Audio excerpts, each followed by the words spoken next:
Hello, Linda. How you doing today? I am fabulous, Sam. How are you? I'm doing well. So, are you managing your time well? Uh, some days better than other. Today has not been one of my stellar managing time days, but And that is such a myth. We put it in the title because we kind of chuckled about it. About only God can manage time. Uh, I've got 24 hours in my day. How much do you have? I got 24 hours in my day. I've got 60 seconds in my minutes, and I've got 60 minutes in an hour, and Yep. that that's all there is. And God willing, I will get all of those. Yes. But you you can't you can't change that. Yep. I blame uh, Stephen Covey, probably Mhm. the biggest. And it's not that his 7 habits was good and all that kind of stuff, Yeah, but then he came out with that planner and everything else, and the day planner, and and that creates a myth around being able to manage time in reality, and that sounds better than managing your activities. it And you and does. I both know that's the goal, is to manage your activities. and to And manage and to manage them efficiently because you yes. can mismanage your activities. Oh yeah, yeah. And we're both kind of a student of managing activities in 15-minute increments.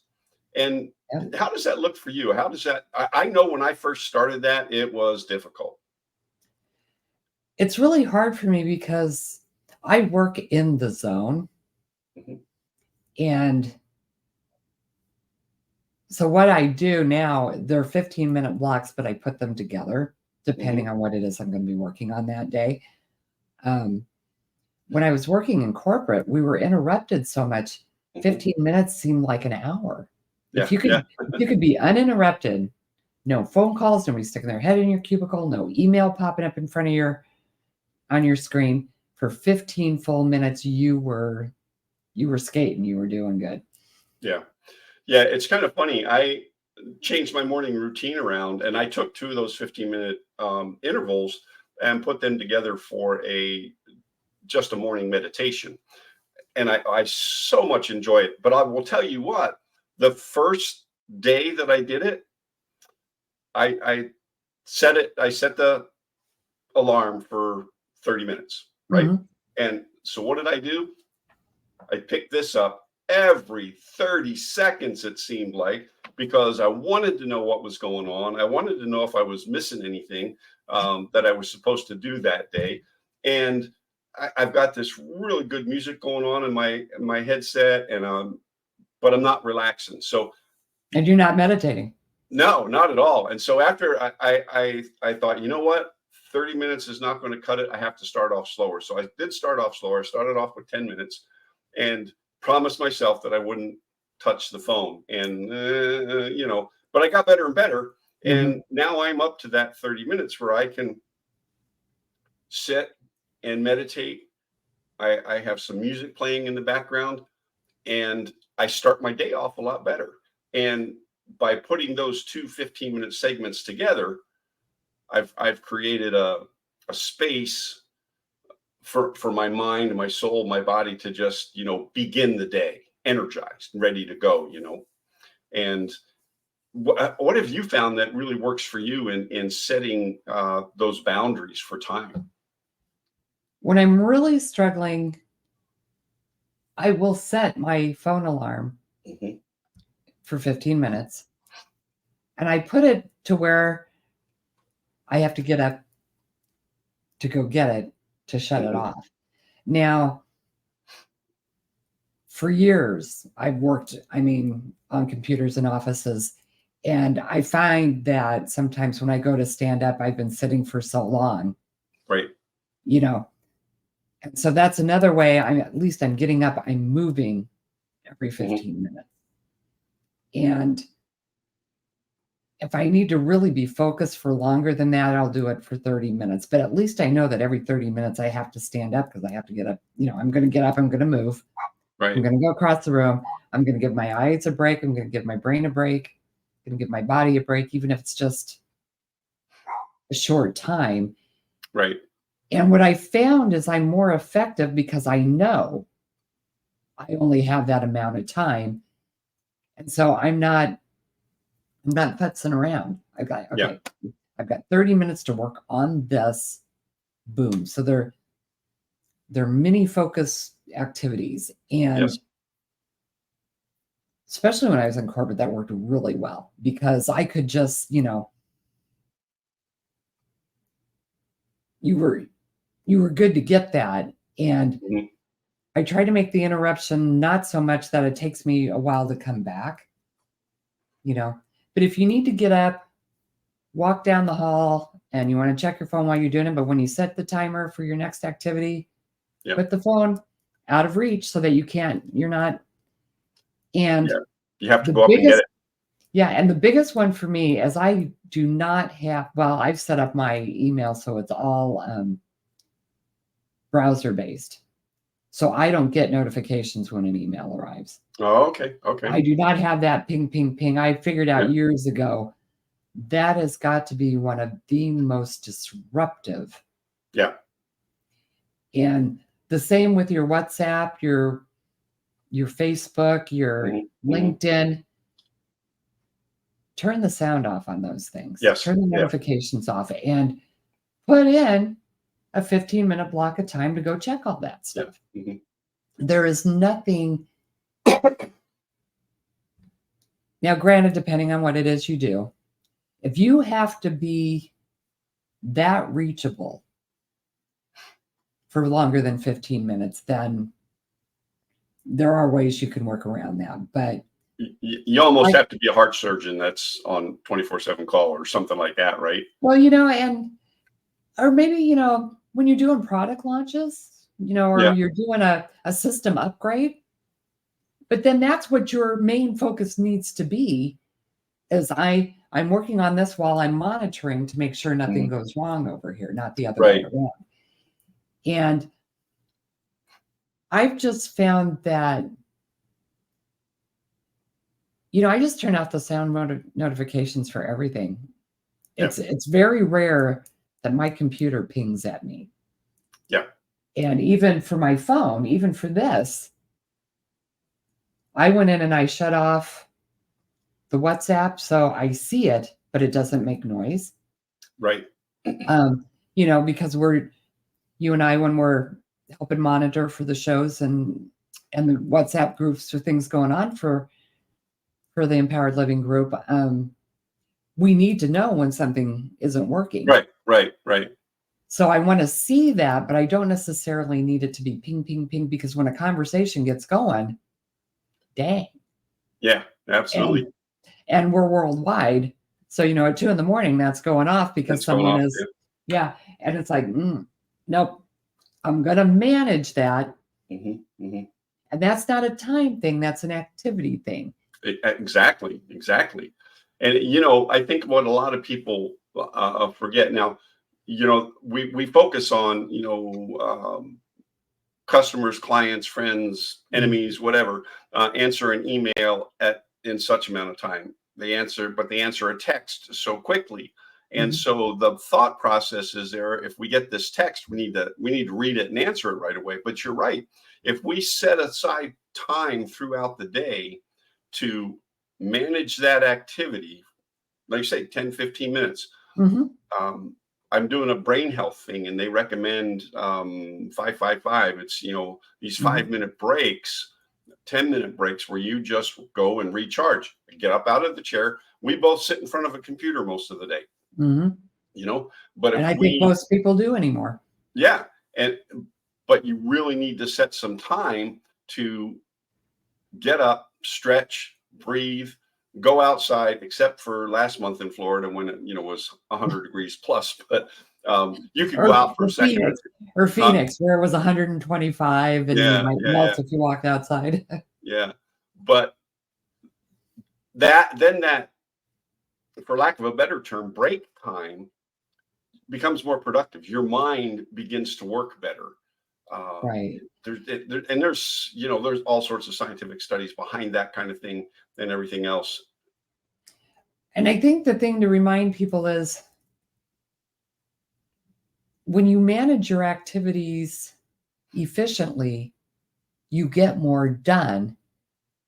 So it's not that you're managing your time to get more done.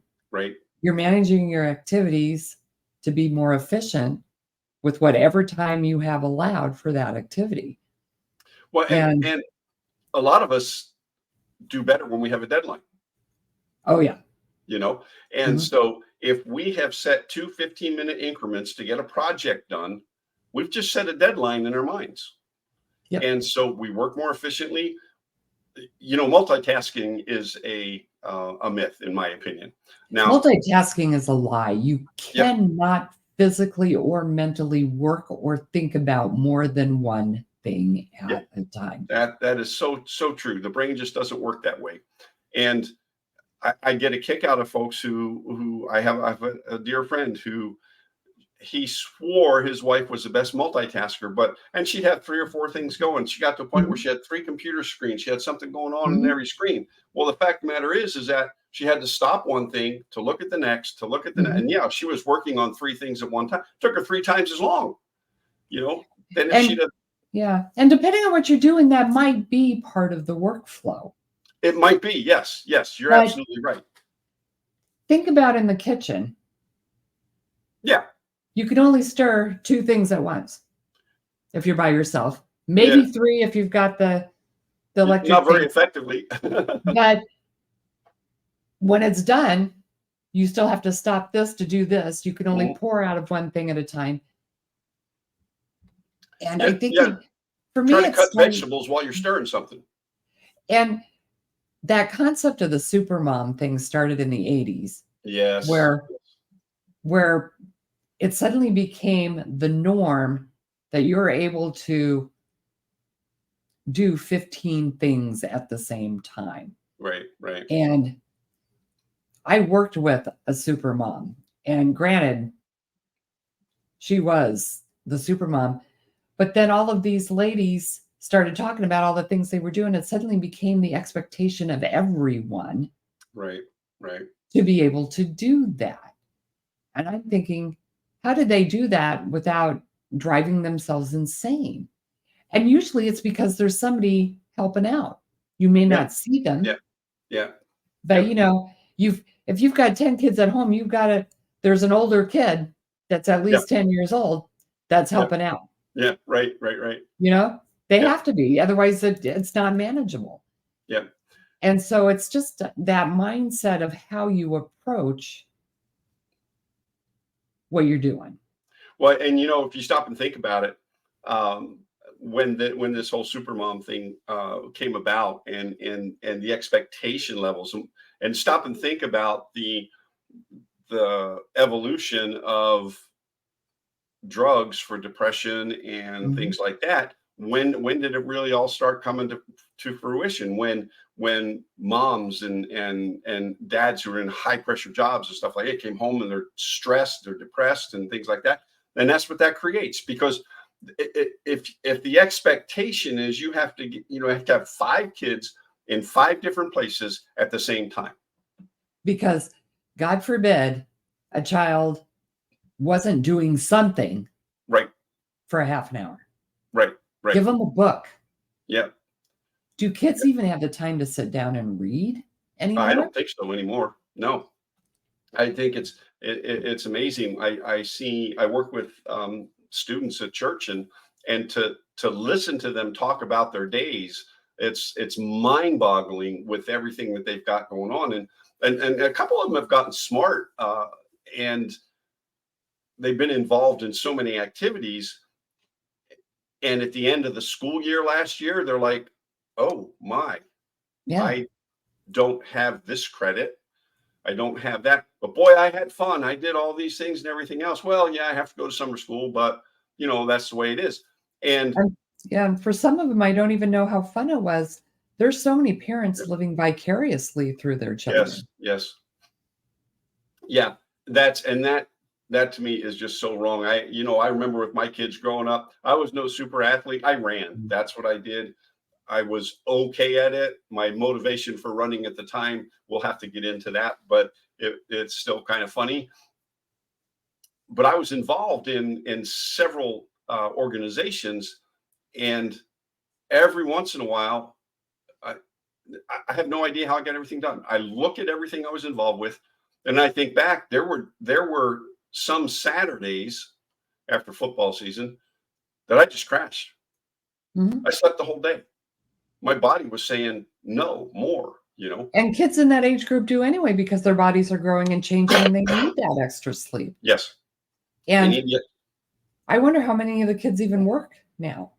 I mean, Yeah. even college students, a lot of them don't work. And growing up, that was just what we did. We went to Yes. school, we got a part-time job to earn money, Hmm. and I didn't have extracurricular activities. I don't know. I was probably a debate nerd, I think, and a couple other things, but because I didn't live anywhere near my school. I rode the bus to school. So if Mm, there were things that needed me to get to and from for activities, somebody had to drive me there, or I got my yeah. driver's license and I drove. Yeah. And when Randy, that's my son, was in school, we kind of, checked things out. When he was in kindergarten, he wanted to play soccer. So, and I love it at that age because it's bunch ball. Yeah, and SpongeBob. Yeah, it's kind of fun. You got the goalies, and then the rest are in the Yeah, middle, yeah. and It's the fun to watch. goalies are digging holes or doing whatever. Yeah, They're not. yeah, yeah. It never gets down there. Um, and then after a couple of years, he got bored with that, and we did baseball, Hmm. and he was good at that. But that experience did not go well because parents, including me, ruined Hmm. it for them. Yep. Um, and we even coached one year, and that was interesting because we lived in Cheyenne, and my husband, just to make everybody upset, made me the coach. Oh boy. This was in the early 90s. Yep. And so that was just, they I got the kids that had never played organized sports before. Right. Right. And we actually had some really good kids on the team, and we were doing pretty well, and that rubbed everybody the wrong way. So Yep. we did Yep. that for a couple of years, and then that wasn't fun anymore. And then Yeah. he played basketball, and after a while, that wasn't fun. Yep. And he said, he says, like, that stuff's just not appealing to me. I said, fine. Yep. And we didn't make him. We asked him, was there something and he wanted to try it. Sure. And Yeah. that's the way it should be. They should try it. But uh, I think we grew up in a different generation. Our kids were in a Yeah. little different generation, and they had a tendency to do one thing, didn't like it, do something else. Right. They weren't doing 5 and 6 and 7 things. And I see now where they're involved in so many things that they don't have time to breathe. They don't have And time to be kids. yeah, yeah, And, to me, if the kid's really enjoying doing all of those things, great. right. I don't want to say, don't let them do that. My nephews and his fiance's, their kids, are in a lot of activities, but they enjoy them. Yeah. And to me, that's what it's about. And you need that social interaction. Yes, But absolutely. but then becomes, how does mom and dad, Right, depending on the age of the kids, there's only two people, if you're lucky, old enough to drive. right, right, right. And if you're a single parent, how do you have to sit down and you have to calendar out every single thing. Yes, Now, if that works for you, that's great, but you can't haphazardly just wonder, "Oh, I gotta get them here today," and those those parents have everything very structured, and they know exactly what's right. coming up. That's the only way it happens. They've learned to manage the activities. Now, Yes, maybe they're going crazy with how much stuff is getting done, right, but right. usually it all gets done. And you hit that nail right on the head, Linda. They're not managing time, they're Mm-mm. managing the activities. They know where it takes. We all know how long it takes to get from point A to point B. Mhm. And when you manage the activities, then you feel more in control and you feel like you're getting a lot more done, and you probably are getting a lot more done. And then at the end of the day, there's a satisfaction that you completed what it is you set out to do during the day. And they collaborate. Yes, you collaborate. So as we come to the end of our time, if you're struggling with time management because you can't manage time, That's right. but you want to manage your activities a little bit better, reach out to us. We have a link for a strategy session with us. 30 minutes, we'll talk to you. We'll talk you through your activity management, how to get a better grip on it. And we'd be more than willing to chat with you. You bet. So, all right, everyone, have a wonderful rest of your time. Yep. And we will see y'all next week. We'll see y'all later. Take care. Bye-bye.